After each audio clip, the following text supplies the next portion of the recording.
Now I'm going to show you how to install the software and use the software that comes with the LTD loader. When you put the CD into your computer, this is the window that should come up. This will install the Vichy software. So we're going to click next. You have to accept the license agreement. Do we want desktop and launch icons? Yes. And then we click install, and it's going to install the Vichy software.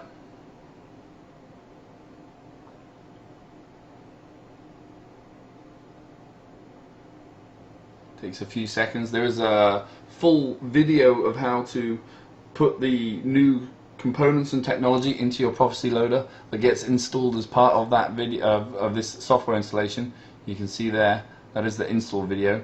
You'll need to go down and open that from the start bar though to actually be able to watch it. It's a pretty big video, it's pretty thorough. Obviously I have a lot of other videos on my YouTube channel now that also go through and show you that installation. I think the newer videos that I've done more recently and put up on YouTube may be better than the one that's actually on the disc. It was quite a while ago that we did the one on the disc. Gotta wait for it to scroll all the way across. Okay. Developed by Paintball.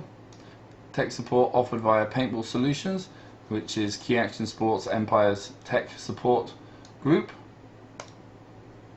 And then we're going to launch the Vichy software, and here we go. Here is the Vichy software.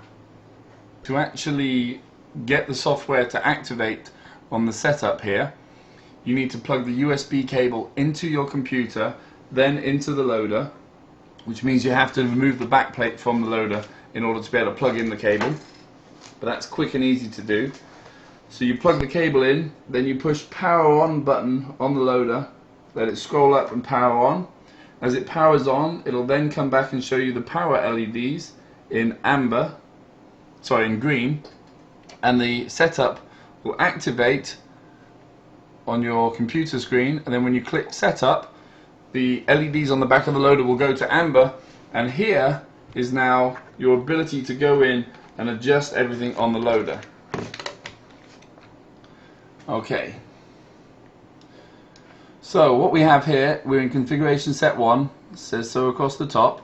You can see that speed is setting 1, torque setting 1, microphone sensitivity is set to 6, eye sensitivity is off, wireless is off. My LED intensity is 60%. Now if you want to save battery life, you can actually bring the LED intensity right down. And when you do that, if you look at the back of your loader at the same time, you will see that the LEDs come down. So we can adjust that. I like it to be about 10%.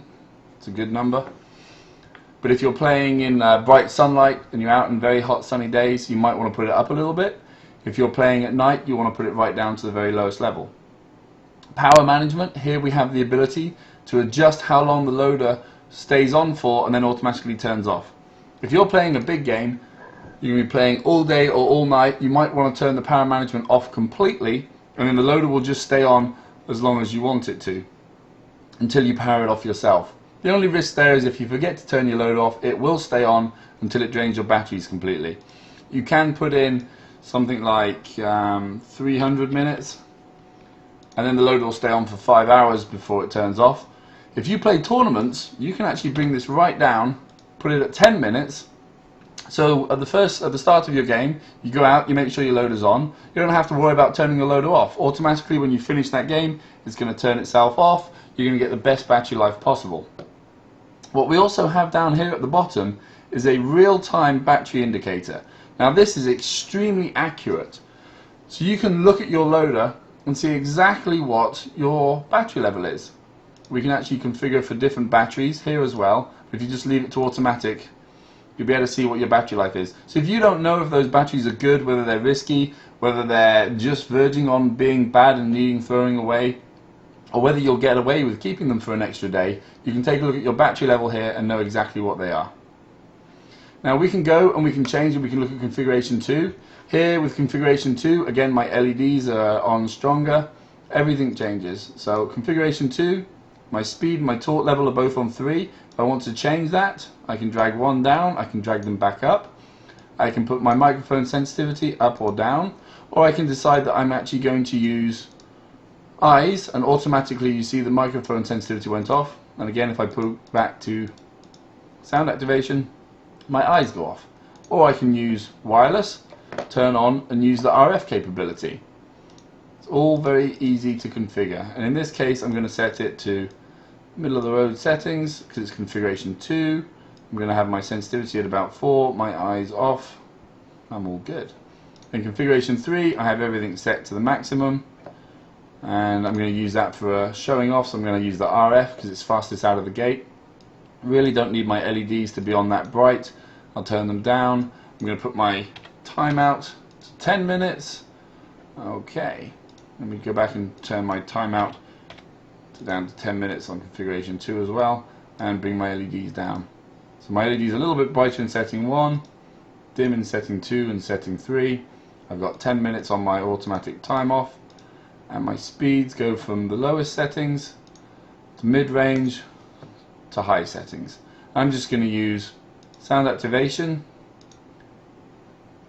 on setting 1 and setting 2, and then I'll have RF on setting 3. Great. Now I can save these settings, and I can save just the current configuration to my loader or to a file, or I can save them all. If I save them all to a file, loader configuration 1, click save, I can actually, and this is configuration 2 and then configuration 3. So I now have all of those 3 configurations saved separately. I could then send them to a friend, send them to another guy at a team, give them to my techs, allow them to use those configurations and put them onto any loader. We will have standard configurations and some advanced configurations available on the internet for people to pick up and use. You can even set up configurations that are specifically designed to work with the PSP events, with NPPL events, or working with Reball, and depending on what event you're going to go play, you can just load back those settings and put them onto your loader.